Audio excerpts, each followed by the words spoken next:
Hi, everyone, and welcome to the Bream Fishing Project. In this episode, we are going to be reviewing round one of the New South Wales Tournament Series, which was held on the Hawkesbury River on February 9 of this year.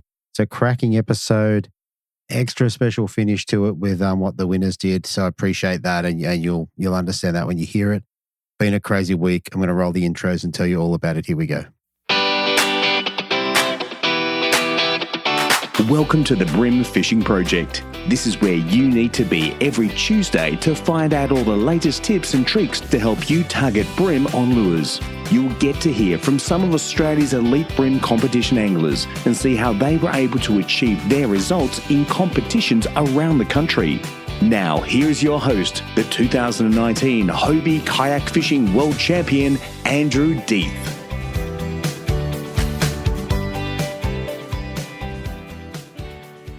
All right. So quick shout out to the people that reached out to me after last week's episode. I appreciate the support. And yeah, that's all I can say. I really appreciate it. To the guys who have donated to the fly program, that's been very cool. The tricky thing is my computer died this week and I haven't been able to log back in there and have a look. However, I have had a few people reach out and put money directly into my account, which I'm going to transfer across to that fundraiser. So appreciate that. There's still time, or if you miss it, it doesn't matter. Shoot me a message. I'm happy to deposit some money on behalf of you. The only thing I can't do is issue you with a tax receipt. So if that's important to you, it's better to go straight to the fly program itself. Anyway, this is one I've been waiting for a while. I don't think I explained it last week. So in terms of when the shows come out, they're just going to come out in date order, excluding the ABT. Who Morgo, we have an agreement with Morgo, and he's come out as soon as I can humanly get them out. So I guess that explains that. All right, this one here, back on February 9th, let's run through the stats and we'll get into the episode. Here we go. I had a major bite period at 8:58 a.m. through to 11:58. High tide was at 6:31 at 1.78, running down to a low tide at 1:22 at 0.22 of a meter. Couple of, like I said with this one, guys at the end did something extra special. I appreciate that. Equally, second place, McBarron Constructions. We had to re-record the interview, which was, I appreciate the guys doing that. So I just want to say thanks. Anyway, enough with that. Let's roll into the episode. Here we go. Okay, so first up in third place, we have Team Fanatics. They dropped their 5 fish for 4.03, which included 1 fish over a kilo. With me, I have James and Josh. Welcome back to the show and welcome to the show. Thanks, Stevie. Hey, mate, how you going? Yeah, good, guys. It's hard in 3 locations to work out who's going to speak. Oh, definitely. Fair enough. All right, we'll start with you, Josh, mate. I think I got a text from yourself or James to say that this is appearance number 6. Yeah, I think it is. We spoke on the way home and I was like, I've been on there a couple of times and we're only on there last week. And I was like, I think I worked it in my head. It was 5 before tonight. So there we go. And it's probably been in the last, I don't know how long, maybe 8 months. I don't think it's been much longer than that. No, it's been about a year. Yeah. Yeah. Well, there you go. And James, I've got you first time. Yes, first time. I've been off the scene for a little while, competitive anyway in competitions. I used to do it a fair bit back in sort of 17, 18, 19, but dropped off a little bit after COVID, but back into it and good to get a third place or a podium place with Josh. It's a good weekend. Absolutely. I understand that you guys haven't really fished before together. I think the only time we fished together was with Dan Selby out on the Hawkesbury on a charter one day. We met up and, we kind of went from there. Josh was looking for a partner for the New South Wales Tournament Series. So was I, and it kind of made sense. So I think it was only a couple of weeks out that we regoed and there we go. Yeah. I really don't even think of that. I think it was like Monday or Tuesday. I got a message and a call from you and we sat there for half an hour and I was like, look, man, if you can, you can. Like, I don't want to stuff around. I don't want to have like a half-hour go at it. So if you can, let's do it. If not, then it's black or white. That's all. So Fair enough. Here we are. Good. Yeah, and third place and realistically not very far off first place. So great result. Yeah, definitely. Very good. All right, let's get into pre-fishing. Did you guys get together and get out and have a look around? We did. Came to go for it, man. If you want to start the day off, and let's go for it. Yeah, well, we kicked off on the pre-fish. We actually started from Barara just because it was a little bit closer for us, and the plan was to head pretty much from Barara and sort of work our way out to the mouth and pretty much find the fish. Unfortunately, we had engine trouble pretty much from the get-go. It's a bit of my fault, but we sorted that out within 15 or 20 minutes, but that was a little bit sketchy at one stage, whether we were actually going to get a pre-fish and actually going to get into the comp the next day. So we got that all sorted and shot up Barral. We tried a couple of spots up there, didn't do too good from memory on the Saturday. And then we moved our way up to around Bar Point and then started hitting rock walls straight away. I think this tide had just started to run out then as well, which was good. I think we were at top of the tide pretty much at that stage, Josh, from memory, where it just started to push out, and that's where we started. Very good. And from the pre-fish, what do you have in your mind? What did it sort of lead you to in terms of your plan for the next day? It was a bit of everything, I think. For me, I generally crank out. If I'm on rock walls, I generally use plastics or crankbaits, not so much top water, which proved to be a little bit different when we started fishing.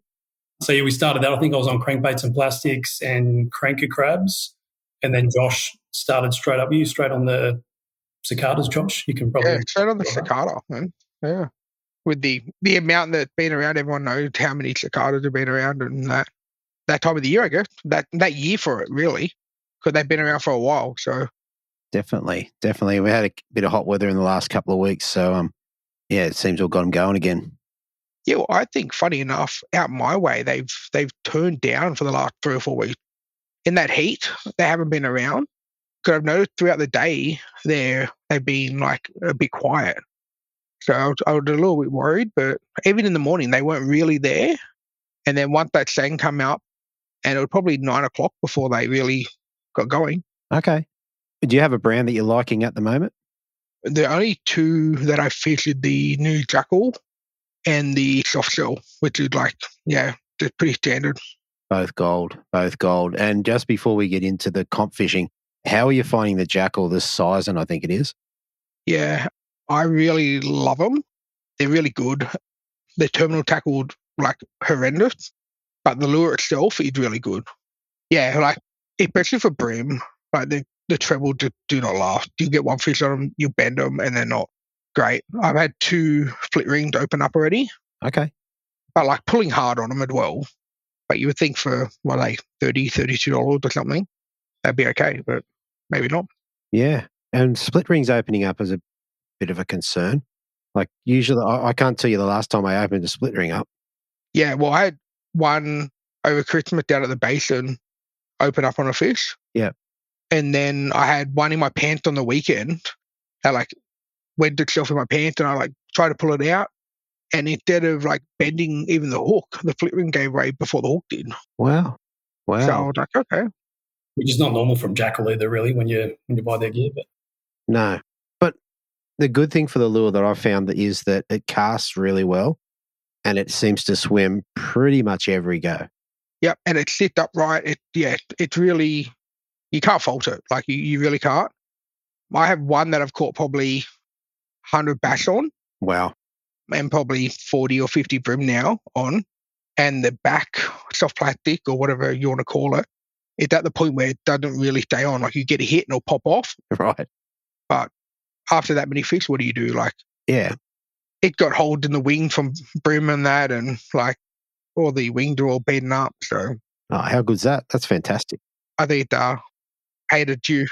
I was going to say, if you have a lure that's caught that many fish, it's all good. Yeah, definitely. Yeah, I would not trying, but like I would expecting to lose it on the weekend, believe it or not, and it just didn't come. It's just the lure that's unlosable. How good's that? Well, yeah, I tied a brand new one on pre-fish morning, and probably 10 minutes in, I got absolutely railed by a fish that I couldn't stop on a brand new one, like it was the first fish on it. And I was just like, well, there you go. Like, how? Like, what do you do? Yeah, Exactly. so we were fishing, I think I was fishing crankbaits. You might have been on blades straight up, Josh, in the morning.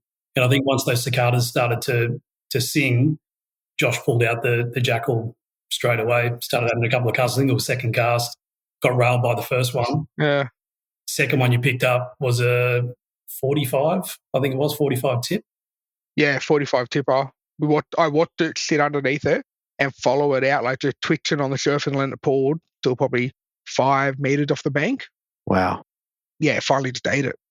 Wow. Yeah, that's not the one to get on pre-fish. No, definitely not. Definitely not.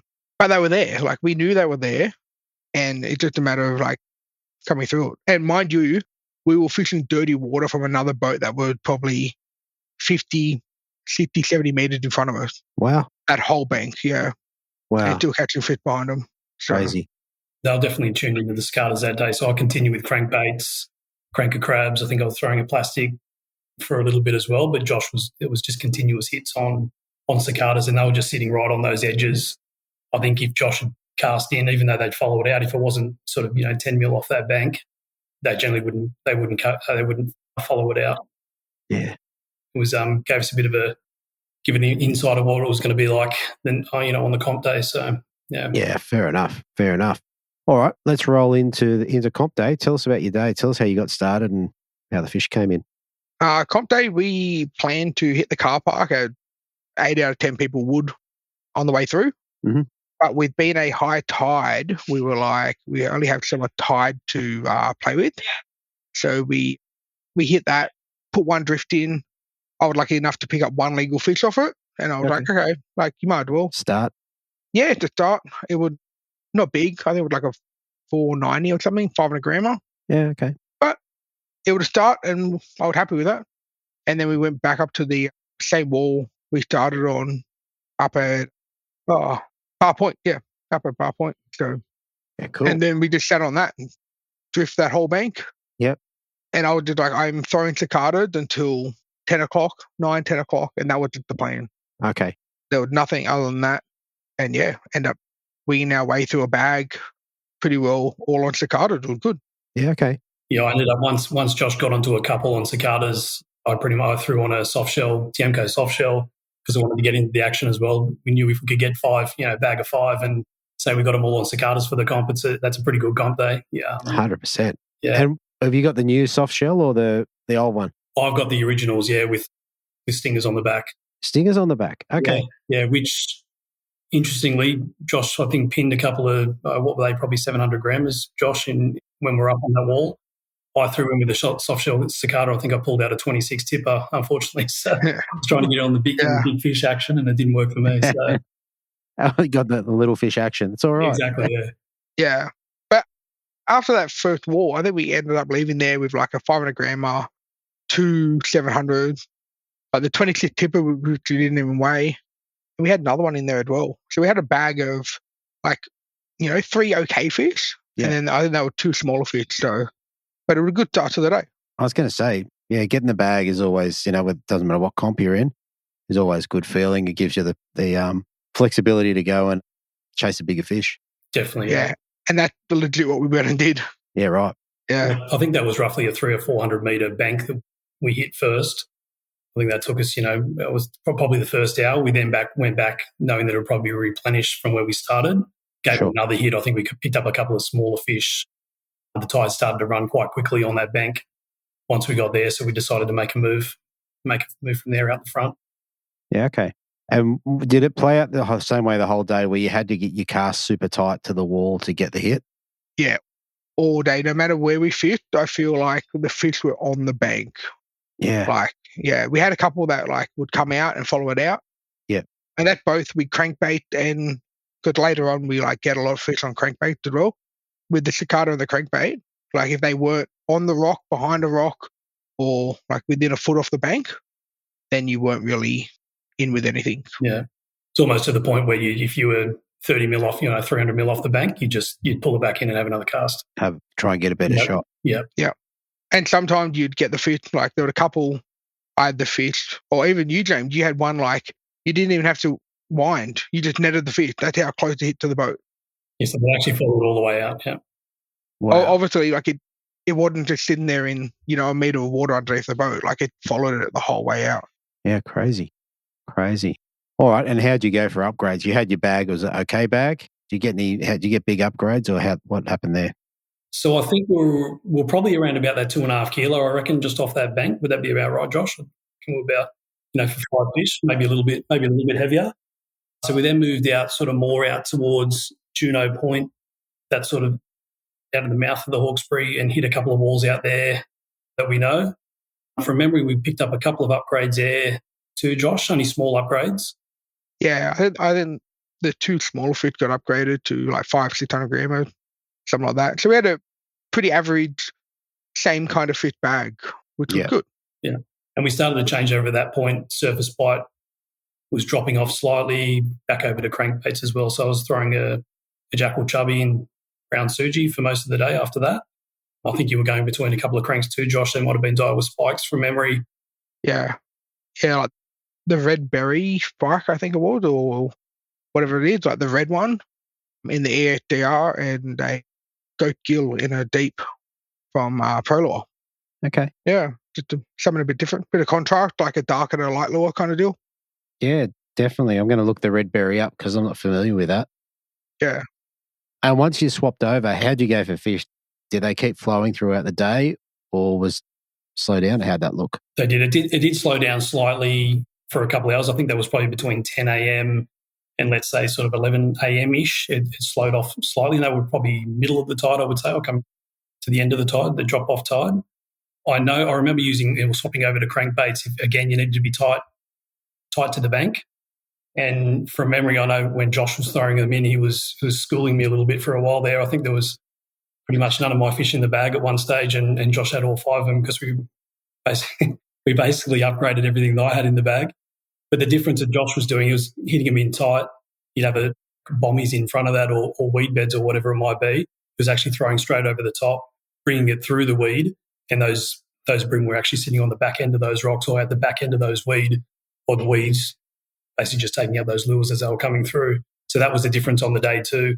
We actually noticed that later on in the day where we're actually behind other boats or fishing dirty water behind other boats. On the day we're actually picking up fish behind them as well, doing the same thing. That tended to be the difference or how we converted fish. Right. So that's really interesting. Josh, is that the colour you're talking about? Colour, yep. Yeah. Very good. Yeah. It's a weird colour. It's like a red, but it's like translucent as well with a yellow head. Yeah, right. Oh, so like a greeny head, yeah. Yeah, right. And I don't know why, but I've always been a fan of it and done well on it. So it's funny, I don't remember seeing that colour. So it's Suji berry is what I've got here. Suji berry, there you go. Yeah. So yeah. It was doing the damage, that's for sure. It did, and that's what the big fish came on. Like fishing one of the washers out near Patonga, just cranked it down right up against a big rock and just ate it off it. So interesting. Yeah, I think that was our biggest fish. We moved out of there from Juno around to Patonga on the walls or the washers that Josh was talking about. And yeah, Josh pretty much, I think it was second or third cast, banged that one. That was a kicker that we got, which was the kit fish was just over 1 kilo. But, sure. Yeah, it was a good fish. And it was pretty hairy out there at that stage as well. The swell was getting up. I think by that stage, it was only meant to be 1.2 metres. I think it was up around that 2 metre swell by that stage. Yeah, it was pretty full on. Yeah. It was good to see, like, there was one guy in front of us at one point, but other than that, there was really no one out there fishing the washers. But, like, we probably were out there for nearly 2 hours battling in it, but the fish were there. Like, we were getting a fish every 15, 20 metres off the bank. Sure. And if you weren't behind a big rock or, like, in part that white water and letting them wash your lure over the rock, then you weren't really getting a fish. Wow. Which was really weird. But I think it had to be almost that natural sort of action of the lure over them just picking up the bait or the lure behind the rock, and that's what made the difference. Yeah, okay. James, you were still running the jackal? I was, yeah. I persisted with it, even though I wasn't getting anything. I think it wasn't until probably about midday-ish I actually redeemed myself and started banging a few fish. Yeah. So which actually worked out well. I think we were still at that point of we'd actually worked our way around Patonga and out to the mouth up to Lion Island on that rock wall there. Oh, yeah. Yeah, again, that swell had come right up. From memory, the swell was almost like a southwesterly it would have been. So it was sort of moving up against those rocks on that northern side of the Hawkesbury. We just basically ended up working our way up there that entire stretch, which is probably a good kilometre. And we were just picking up fish like Josh said, every sort of couple of minutes we pick up a fish, whether it's a smaller fish. But as we got out closer to Lion Island, closer to the mouth, we then really started to pick up those quality fish that are around the 700, 800, 900 grams pretty consistently, which I think we're just in the right place at the right time. Yeah. And that's where those jackals came in, and I think I pinned, 3 in a row, almost, Josh? I think you just had the lure in the water more. You were on the electric, I would net buoy, and I would like culling fish out the back of the boat, looking up and watching waves above my head. Yeah, this come, and I'm like, God damn. While you're on the electric, and I'm just like, yep, culling fish. I was just like, whatever, you get the lure back in the water and I'll deal with this. It was pretty interesting out there because I think it got to the point where I couldn't control the electric with a pedal. I was almost on sort of using with my hands, or that's when I really needed the hand remote at that time, at that stage, to sort of move the boat out. But we're in the right spot. We're in the right spot. It was relatively safe where we were, even though we talked about it was pretty sketchy out there. But we're picking up the fish, and it just seemed like they were moving through on that edge pretty consistently, and we were just picking them off as they did. So it definitely worked in our favour, and that boosted the bag up to that 4.03 kilo from memory, I think it was, from about that 3 kilo. So it was just that gradual upgrade for that last 2 hours that really helped us out. And yeah. Okay. There was probably a half an hour where I think I upgraded, swapped 5 or 6 fish in the bag. And I was just like, yep, that one there, that one there, oh, yeah, that one there. And just making sure that the right one went back. Because as we all know, them little upgrade can really do it, you know? Oh, 100%. And a couple more, you would have been up a spot. Along that wall and in that wash, what was the sort of water movement like? Was there a flow along the wall, or was it just in and out with the current? I think in that last spot where we picked up the few, it was actually running, I guess, parallel with the wall, if that makes sense. There was a decent swell crashing on those rocks there. So when I say those fish, I think were moving around that head, actually coming around on that bend, whether they were there to feed, or I'm assuming they were there to feed, which is why we're getting the bites. That's what it seemed like. We sat on that spot for quite a while without moving, and we consistently picked up fish almost in the same spot. Yeah, well, the 3 700 grammers that came off maybe a 10-meter bit of wall. We didn't really move. Yeah. Yeah, wow. So they were just moving through, and we were just lucky enough to be there at the right time. And half of that wall, or maybe 3/4 of that wall, we fit dirty water. We pulled up, and there was a guy that was already there kind of deal. And we were like, do we, don't we? And we just committed to it. And I personally didn't see him get a fish, but we were just lucky enough to do the hard yard and, get beaten by the wave a bit to get the fish out of it. So yeah, fair enough. All right. And in terms of rounding out your day, where'd you end up? Is that where you finished up? That was it. Yeah. So I think we called it quits from there and shot straight across to Pittwater and back to the start line, and that was the day. And that was your day. Sounds pretty good to me. Yeah. It was good to get off the wash and back into a bit of calm water, 100%. 100%. When you laid down at night, were you rocking? No, I was really good. I've came off game fishing, so for me, that's nothing out of the ordinary. So I'm kind of used to that.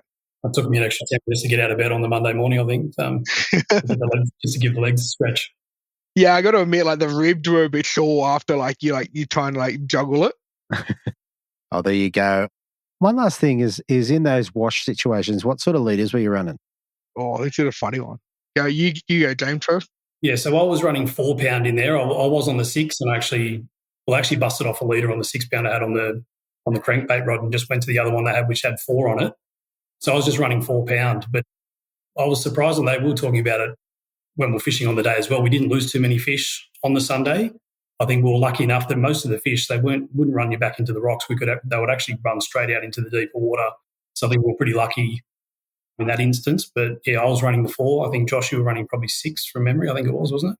I started off with 6 pound and then got snagged twice, and obviously you can't get it back once they're done in there. And then went to 4 pound, got snagged again, and then it ended up running 3 pound fluoro that I had set up for the car park. No way. We're pulling fish on 3 pound fluoro out of it. Yeah. Wow. Yeah, I think my last fish was 690 grams on 3 pound fluoro, just running up and down the bank. Right. And is that your famous spool of FC Basic, I think? Yep. There you go. That's the one. Yeah. Oh, there you go. Yep. Half lock drag and just pull. Just hope for the best. And just hope. Well, there you go. There you go. All right. Well, look, all in all, it was enough to bring you guys back in with 4.03. Do you remember what you got to take home for the third place? Yeah, it was $1,045. Nice. which is great. Yeah, absolutely. Not a bad paycheck, yeah. Considering, like we said, considering we only made the decision on the Monday, Tuesday prior to the comp leading in, and then take home third was great. Good result. It's great. It's great. Means everything's paid for the weekend. It's pretty good. And overall, it's not like we had a tough weekend fishing. Like the fishing was solid all the time, constantly on fish. And funny enough, I think we only had 2 fish that were like barely legal. The rest were all 500, 600, 700 gram limits. Wow. And both pre-fish and comp day. Wow. Sounds very, very cool. Very cool. Yeah, we did really well. They're the days you want to have on the Hawkesbury when it comes to that. And I think over both days, I only got railed once by one fish. Mm-hmm.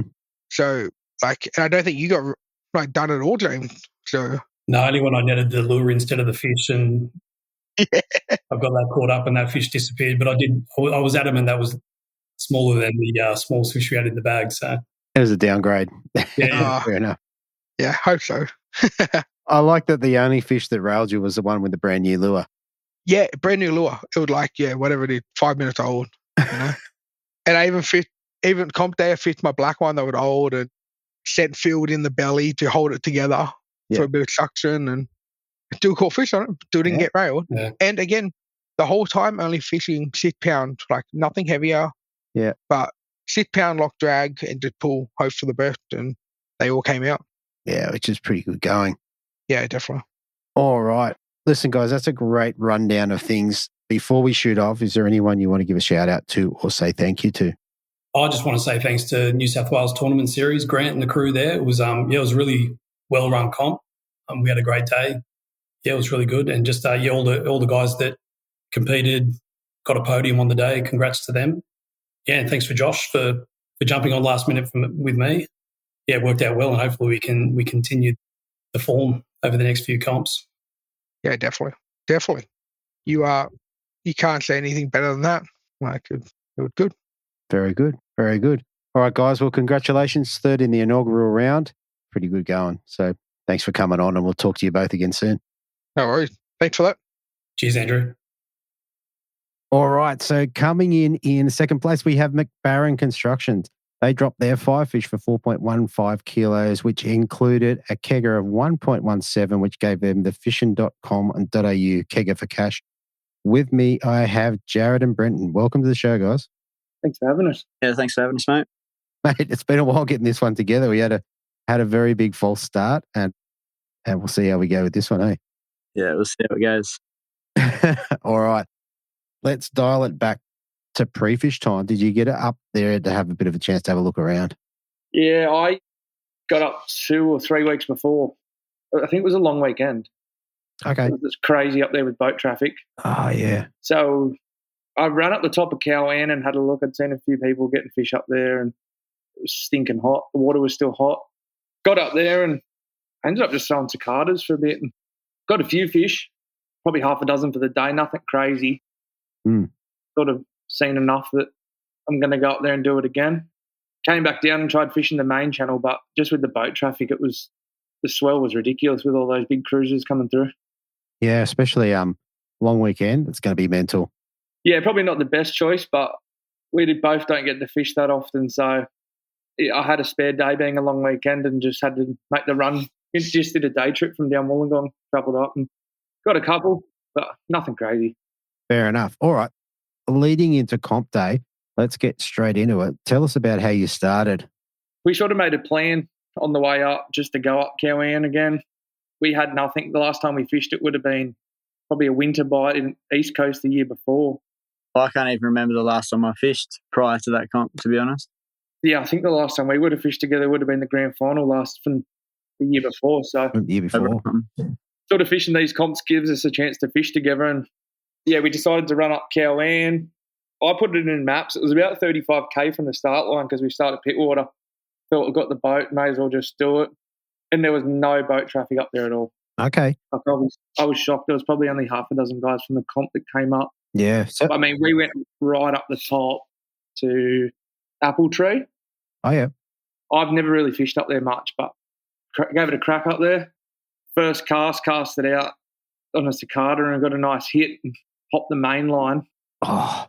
Just had me scratching. I still don't know what whether the line was nicked or Sabotage? Operator error for sure. probably got a bit excited and went a bit heave-ho on it. Fair enough. But Common trend with Jared. yeah, I like to go Bassmaster and get a bit excited sometimes with a bit of a stance. Yeah. Fair enough, mate. You need to throw your net away. Yeah. Throw your net away, start picking them up. I persisted with a cicada pretty much all day. I just thought that the bigger fish, from the couple of weeks prior, that the fish that you were getting on a cicada were the bigger fish. The little ones you'd see sort of sitting under it, and they wouldn't fully be able to engulf it, or they'd sit there playing with it, and the big one would then see it and come out, play around with it as well, and that's usually when you'd get a hit. Yeah, right. Yeah. Cycled through like the whole normal staple, bunch of lures, cranky crabs, managed to put a couple in the well, I think, with cranky crabs at the start of the day. Nothing on the hurricane sprats. Just, it was a bit strange, and then put a cicada on and pretty much just got bombed on first cast. So stuck with that for the rest of the day as well. Fished cranky crabs for a while and then rolled through the cycle of lures that we normally fish for nothing when Jared was fishing the cicada the whole time, still just getting a hit here and there. And then I even fished a bent minnow, no good. Come back to it, cicada on, and just got bombed on first cast and got a pretty nice one. It might have been around 34 fork or something. So just continued on with that for the rest of the day. Okay. In terms of filling your bag, at this point, you got your bag full? No. We probably had 3, maybe that one might have been the 4th fish in the well. I think I put 2 in there with cranky crabs. Jared would have got 1 on a cicada by that time. But yeah, definitely just, it was sort of a slow burn for the day, really. And yeah, we started slowly just filling and upgrading on the cicadas all day. Okay. I think the 5th fish wouldn't have come till, maybe 10:30, 11 o'clock. Yeah. Maybe something like that. It wasn't, I just persisted and just thought, you need 5 bites. And on a cicada, if they're going to be bigger ones, then I'll just be patient and wait for those fish. Yeah. I found as we moved down the river as well and the tide dropped out, I don't know whether the fish came out more, but as the tide dropped, we just found like we were getting more, we were getting more hits and fish were coming over. Yeah. More pretty concepts. much stop not fishing as fast and just watching what was actually happening. The longer you left the cicada there, the more action it'd kind of get. So you give it a bit of a shake and there'd be like a whole bunch of small ones milling under it straight away. But the longer you left it, it'd get more and more sort of action under it until you see a couple of better ones come out. And then once there was 2 or 3 of the bigger, sized fish, one of them had just barged the other 2 out of the way and grab it. So that's pretty much what the trend was for the whole rest of the session, which was pretty cool. You could actually just pick it and just wait and fish them like full fish and like bait. Yeah, right. Wow. It was pretty cool. I've never had sort of cicada fishing like that, that's for sure. And was it a case of cast right in as tight as you can to the shore and then slowly walk it out? Was that how it was?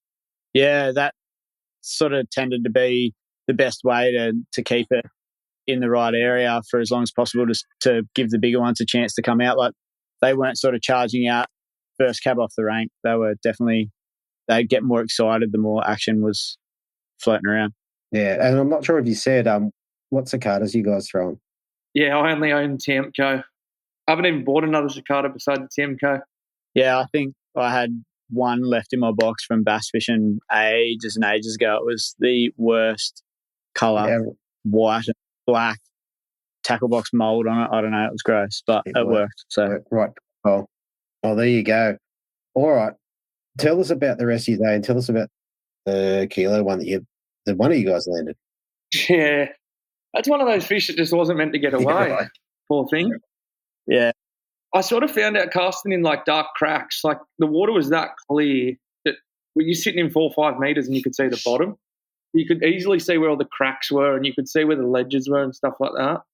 So this one I was near Cottage Point there, I think it is. It was close to there, near that marina, boats and that there. It was just on a rocky point and I lobbed it up sort of behind a rock in a bit of a crack. This thing just blue lips and all you could see come shot out of the crack, and I sort of pointed to Brent or yelled out to Brenton saying, "Look at this thing coming." It was probably the first big fish that actually bombed it for the day, whereas before we were just having to bait, like Brenton said, just bait fish them and sort of like just sit them there. Yeah, right. Whereas this thing just absolutely bombed it. I was fishing a bumblebee cicada, coloured Temco cicada. Nice. And I put assists on it because earlier on we were missing a lot of hits. So we had some kegger stinger hooks that we got from, I think, Super Series years ago. Whacked them on. They're a bit bigger stinger hook, which I felt would be a bit better with the brim, just hooking them up. But yeah, hooked it and just held the rod high over these rocks and just kept trying to put pressure on it. Brenton turned the boat and just sort of tried to just coax it out of there because we were pretty tight to structure at that stage. Got him out, and as soon as I put a bit more pressure on him, he just turned his head and went straight back in the crack, straight over the rock. And yeah, we didn't think it was going to come out. Shouldn't have come out. He just grabbed the spool and we kept on the electric, and it just rolled up and dragged, like, flipped over the top of this little rock pyramid. Still don't know how it stayed on there. No idea. Wow. So the world's unluckiest brim, I'd say. It was one of those ones, and like we said at the end of the day, it was just one of those days where, like, we seen a lot of fish. We did catch a lot of fish, but those big ones actually stuck. Like, you have those days where you get the bite and pull the hook, or I think 9 out of 10 times that fish would have gone back home. That's right. With your lure, with your bumblebee. For sure. With your bumblebee. Yeah. It's one of them situations, that's for sure. Just meant to be, I think. There you go. And in terms of if you're rolling that out of some pretty tricky structure, what sort of size leader are you running? When I'm fishing cicadas and that, I'm only fishing like 8, sometimes even 10 pounds. Yeah, so a little bit. Yeah. Yeah, it's on the Miller. What are they? XFLCs.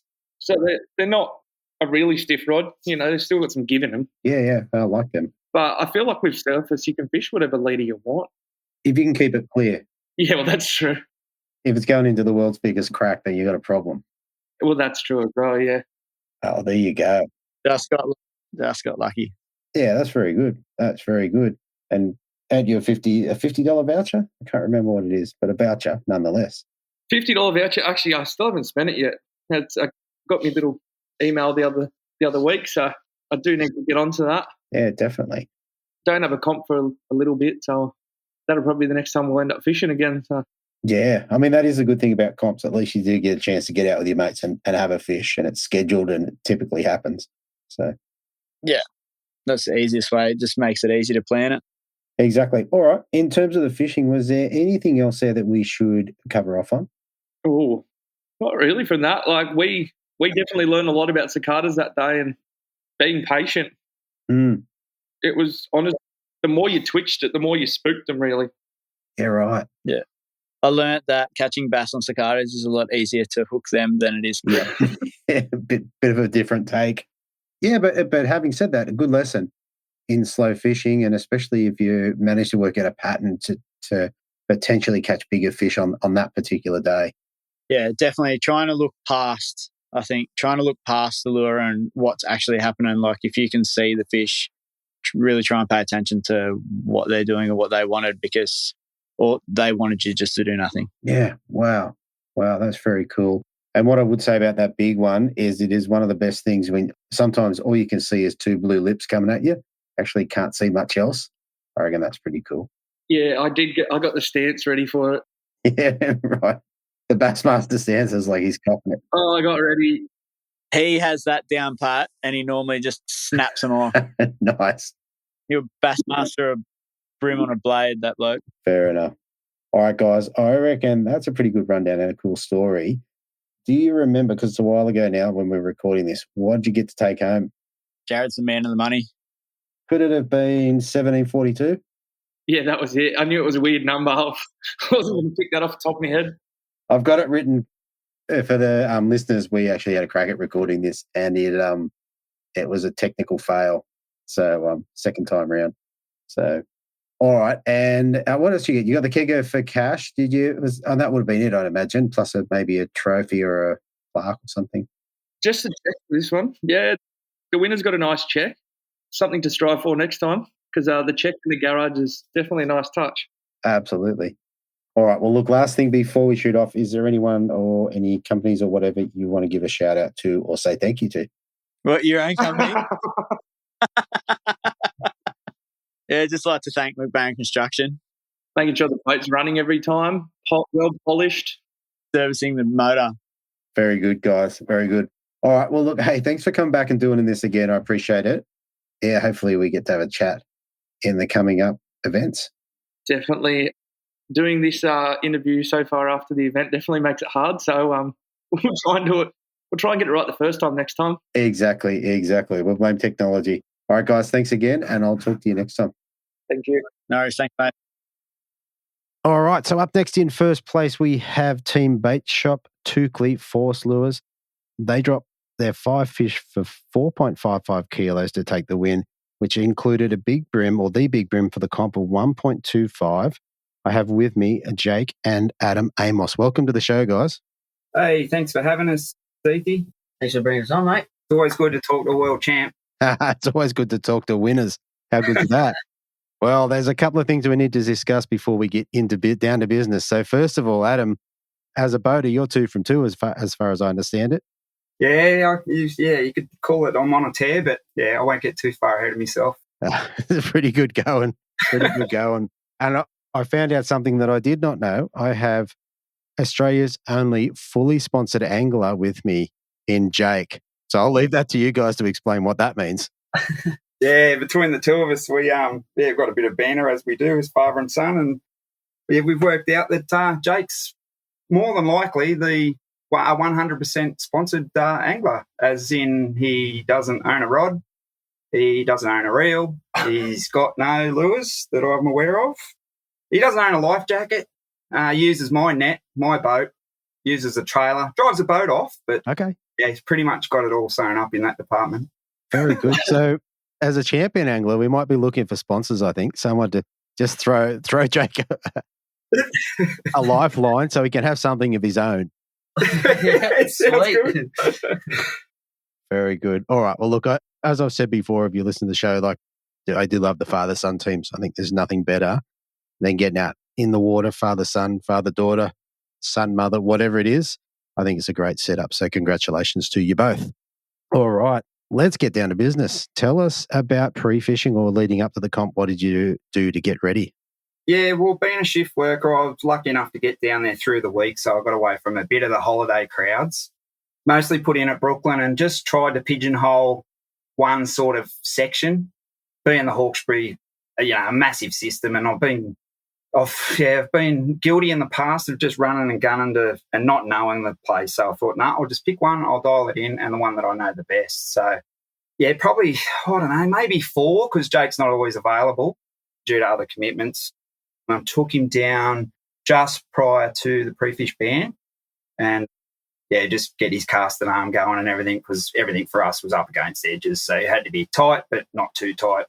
It hit oysters and stuff like that. So pre-fish was pretty good. It did taper off as we went because it was over probably a 4-week period, maybe 3-week period. But, yeah, we dialed in what we decided to do and thought, we're just going to go with that and hopefully it all works out. And luckily enough, it did. It did. And did you find over that period, was it mostly surface or were you plastics or what were you using in pre-fish? Yeah, all surface. Pretty much the first time I went down on my own, I had 13 rods as you do, one with a crab, one with a couple of different plastics, a couple of deep cranks, wake baits, you name it, and plenty of surface because that's what I am, a surface sort of person. But the bite straight away was pretty much on and it just stayed on surface. So it was between cicadas and the ziggies from Force Lure and Tackle. And I think I threw a grub later in the day, just tied a dropped out and picked off a few smaller ones, but the bite on top was that good that I thought, you know what, we don't need anything else. Yeah, okay. All right. Let's dive into the comp and we'll come back to those lures because the ziggies, a lot of people won't know what they are, so we'll come back to that. And then the cicadas, we can talk brands if you're happy to do that. Yeah, sure. All right. Tell us about comp day. Well, comp day, we put in at Brooklyn and did a reasonably long run around into Pittwater. And with the same plan from pre-fish, we took off, I think, was it 20th? 20th, yeah. We took off in 20th and it was a bit of a race actually to get to where we were going. So there was quite a few other boats going in there. And then pulled into a bay short of where our juice spot is, if that's what you want to call it, and just started having a bit of a flick through there. And it was cicadas to start with because we could hear them in that bay. And I'd driven past them on those pre-fishes that I'd done. And I thought, they're pretty loud in there and they'd sort of settled down elsewhere. So I thought, well, let's give this a little bit of a run. We've a goal of getting 5 fish. And I knew they were going to be pretty good quality fish. I think Jake cast out first go and got a nice little boil, and it's a real shallow oyster platform. I'm saying probably 1 to maybe 2 foot of water on it. So it was, lock drags, and if you get one, you got to go for it. And I could feel Jake's tension of, come on, we've got to move away from here. We've got to move away. And me being me, I said, there's a tree there. We've got to get to the tree. The tree was probably, I don't know, what do you reckon, about 50 metres? 50 metres. And then when we get to that tree, it's, we'll go to the next one. Yeah. And then the next one. Yeah. And I'm going, the best spot is around the corner. Like, what are we doing? But we just kept, each tree was 1 to fill the bag. Then we go another 100 metres and then fill another fish for the bag. And it just started working really well for us. So we just kept rolling in that little bay. Yeah. Knowing that either way, if we didn't get our 5, that we were confident that if we moved around the corner, that we were definitely going to end up with our 5 fish there. So it sort of just was a good little plan to start off with that continued on really well for us. Yeah, right. How was the bite? Were you sort of casting the cicadas in, rolling them out, or was it a stop and pause, or how'd that look? Yeah, no, the tighter in it went, the more chance you're going to get a hit for sure. I think the first one we got was, I think he was about a 37 tipper, and he was one of the bigger ones, wasn't he? He was almost 800. 780 or something like that. I thought, oh, so that sort of, you know what it's like. You sort of go, well, maybe up this next boulder, this next tree, and just kept moving through there and getting plenty of hits. Like Jake was the lure was getting pulled under, and why didn't that hook up? But yeah, it was just one of them things. It was no lack of skill or anything like that. It's just how it sort of worked out. And we left that bay with I think we had probably, I don't know, about a 3.5 kilo bag. Yeah. So, and that was, what time was that, mate? That was about 8:30. About 8:30, yeah. Yeah, 8:30. So we'd been in there for a while. We'd milked it pretty hard, so. Yeah. And in that time, did you get roasted at all? Did you lose any? There might have been one over the back, but he didn't look that big. He was just fit. But, they've been just gorging themselves, so they're so strong. Everyone that's been there knows what it can be like. Yeah, exactly. All right, moving on from there, where'd you head off to? What'd you get up to? We went round into the next corner, into the next big bay, and started on the front of it because there's just a lot of boat traffic and everything right down the end of that one. And then that's pretty much, I think we stuck with the cicadas for a little bit longer, maybe say half an hour. Yeah. Didn't really get too many, so we went to Ziggy's, and then that's the 70 mil from Force Lure and Tackle.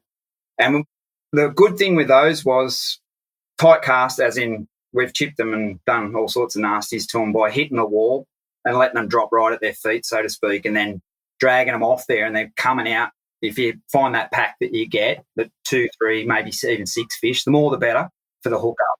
And then it was on. And a lot of them were away from everything because when the high water, I find in there, they've just got a million razor blades to cut you off on. So when it's lower, they usually go deeper. Some of them are smart enough to go, I'm going to go straight back there if I'm in trouble. But, yeah. Yeah. So, we constantly filled our bag, like upgrades. And then what happened then? I think we were probably edging closer to maybe 4 by then, or, a high 3 kilo bag. And then from there, it just it glassed out and it really died off. And I'm talking, about 9:30? About 9:30 till probably, I don't know, maybe 11, 12 o'clock was a slog. It was long. Yeah, it was hot. The wind died off. It was. We took off from where we were and went down into the main part of the river, and it was like we were cursed. Every single, and the guys that were there will know because you can't miss the red boat. We come around a corner and someone's already on the run. I'm thinking, are they doing what we're doing? So we do it about a 50-metre run in the juicy spot, and there was just nothing there. So we pulled up from that and then went up to, I think it's Smith Creek, next one down from Coal and Candle. And it was just glassy. There was plenty of cicadas in there, so we switched back to that, but there was just really nothing in there. We just stayed on the Ziggies. From there, we moved out into the main arm again, and it was glassed out that bad, and it was just dead. And from experience, I know how hard the Hawkesbury can be when it's just not on. And I'd had weeks of just unreal days, and I just thought, what are we doing? So Jake actually picked up a deep diving crank, the Hurricane in brown crab, and just paralleled the wall, sort of positioned the boat for him, and then I decided to start throwing a crabby with a number 2 force lure and tackle jig head. Yeah. And yeah, it was sort of a real steep wall. There was no rubble or anything like that. I think it was probably about 8 metres.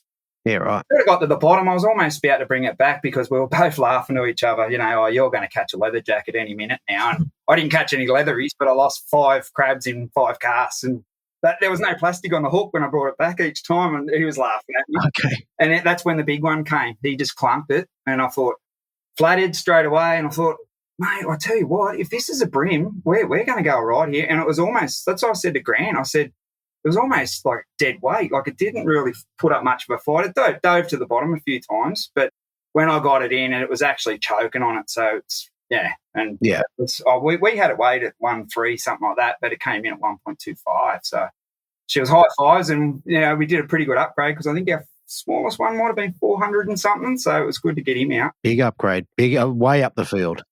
Huge. And the whole time I'm saying we need 5 kilo, we need 5 kilos. So yeah, cool. Cool, mate. I had a question about the force lure. So you're using the Ziggy, which for those who don't know is a bent minnow style lure. Is that the one with the hooks on the bottom, like underneath, or is it on the side? Nah, they're belly ones, those ones. They're in the 70s. Yeah, in the 70s. The Ziggy dog's the one with the one underneath. Okay, cool. And were you just pulling them across the top or twitching them across the top, or were you trying to get them under? Bit of both. It just depended on the fish. And Jake did the same thing. We were pretty well beaten. We were just sweating like anything, trying to find a bit of shade. And that's when he saw one on the wall, and I couldn't see it. I was putting in silly casts and everything like that. And I was yelling at you. Yeah. I'm like, there's one there. And he goes, well, I can't see it because just the way the sun was and where we were on the bank and trees and stuff, it was just like I could see it. It sort of swum past it. So I just paused it, and then it swum back again past it. And at this stage, to be fair, I didn't really have like an outstanding day. I only had got a couple fish in. Dad had got most of them, and I'm just thinking, but please, I've got to contribute to something big instead of all these little squeakers. And then, sure enough, I just gave it a little 2 tweaks, and then, yeah, bang, and then it was on, and then it was, kilo. It ended up being 1.1, which was that's pretty much what decided it really, because that was an extra 400 grams, which is what we ended up winning by. But yeah, it was crazy because, I got busted off in the practice runs a few times and never really got one out because he's telling me, like, there's kilo fish in there, and I'm like, yeah, well, I'm not getting them in. So, and then, this one I was just like, just got it on the right angle. I run down the back of the boat, rod pretty much in the water, just trying to pull him out. And it wasn't funny because the boys were right near us. Yeah, Grant was literally like, we're head on. Yeah, they pretty much come around the point, and we just got it just before they got there. And he even said it at the weigh, and he goes, "Oh, I heard that you got a pretty good fish towards the end there." And I was just like, "Oh, did you hear me? I'm yelling, did you?" And he's just like, "Yeah, mate." So, and I was like, "Yeah, no, we ended up having a really good day." So it was a bit of a relief that I got that because made me feel that I actually helped out. That was the deciding factor, obviously.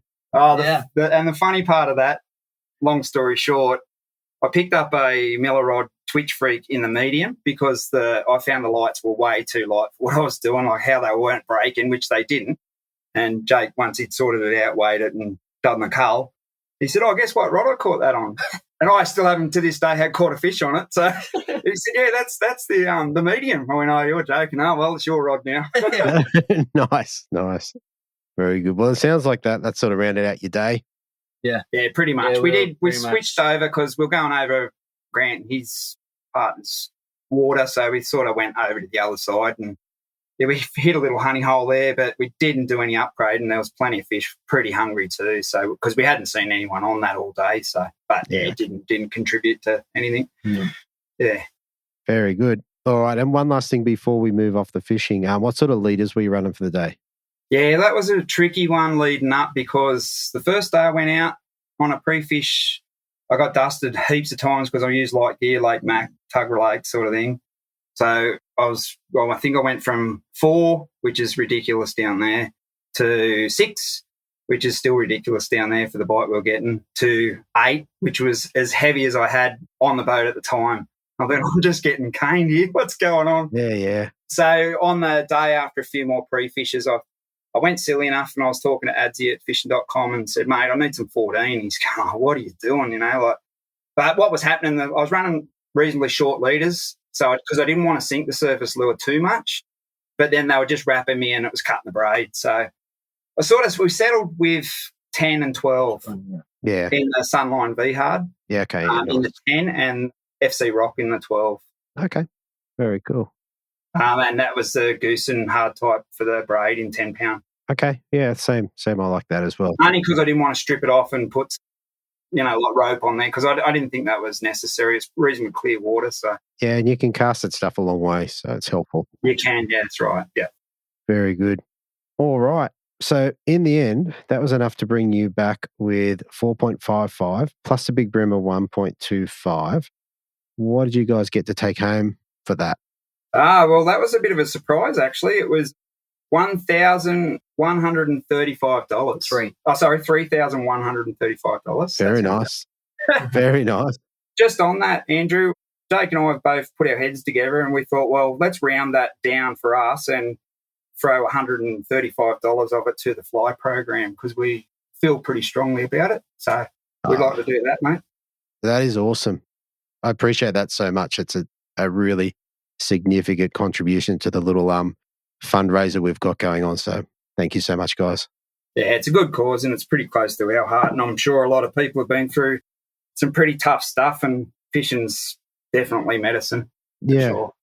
I'm hoping that the contributions that we all make can help some people not have to deal with it. So yeah, definitely. So, yeah. Also for the big brim, we got there were tonics on board. So I got I got tonic sunnies and a hat. Yeah, right. Yeah, and they're pretty good. Jake reckons they're better than the ones he's got, so I'm probably going to lose them. They are stolen already. Fair enough.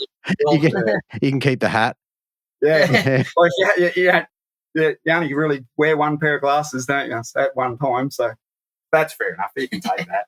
And for also on that as well, we got Adzi from fishing.com, the legend. He's put up $50 vouchers for a kegger. How good kegger is that? for cash, I think they call it. Kegger for cash. Yeah. Amazing. I'll probably spend another $300 on top of that anyway. But yeah, that's how it goes. That's how it goes. That's awesome. Yeah, it was a good day. Very, very good. And especially nice to win the inaugural one, the first one. Oh, true. Yeah. So there you go. All right, guys, that's amazing. Thanks for the donation. I'm still a bit gobsmacked by that, but I appreciate it. Last thing, is there anyone you want to give a shout out to or say thank you to before we shoot off? Yeah, there's always heaps of them. I'll start with the round sponsors and the ones that are looking after it. So it's Atomic, fishing.com.au, Tonic Eyewear, which we've now got a pair of, or Jake has apparently, Samurai Rods and Zip Bait, and then our affiliations with Bait Shop Tukley's, just a little local tackle store that's close to us, and a big shout out to Force Lure and Tackle over in WA. They set us up with the Ziggies, and that pretty much set us up. So a big shout out to Rick and his team over there. So that was really good. And also Grant Oliver, I can't even imagine how hard it would be to kick it all off and do what he does. Because like yourself, been to heaps of comps and some are run okay, and there's always hiccups and everything like that. But it was pretty smooth. Like we had a good time, and nice and easy. Good start. All organised really well, and yeah. And good turnout. It's good to see 40 plus boats for the first round. I think that's right. Yeah. Great way to start. All right. Well, as usual, it's a pleasure to talk to you, Adam. As you know, through the collective, we've done quite a bit now, and with the Force Lures, which has been really good. And nice to meet you, Jake. Yeah, nice to meet you too. Thanks for having me. Yeah, hopefully we get to speak to you again soon. Oh, fingers crossed. All right, guys. Have a good afternoon. Cheers, DT. See you, mate. All right. So there you have it, everybody. Another cracking event on the Hawkesbury. You've got to love it up there. It's definitely one of the most popular episodes. Anytime we do anything Hawkesbury related, it definitely gets more downloads than normal. And thanks to Adam and Jake for donating a bit of their money to the Fly program. We really appreciate that. Yeah, so thank you. And lastly, before I log off, I just want to say thanks again to the people who reached out over the last couple of weeks support means a lot, particularly when things aren't going exactly to plan. Like this one, this episode may or may not be out on Tuesday, depending on how things go, just based on the fact that my computer died halfway through an interview and I've had to replace it, and finding passwords and getting locked out has been somewhat challenging. Anyway, enough of that. I'm going to roll the outros. I'm going to talk to you probably on Thursday. I reckon there'll be a sneaky little episode, so keep an eye out for that. All right, thanks again. I'll talk to you next week. I'll just talk to you soon. All right, bye. Thanks for listening. Hopefully you were informed, inspired and entertained. If you were able to learn something or just enjoyed listening, please consider subscribing and rate us on your favourite podcasting platform.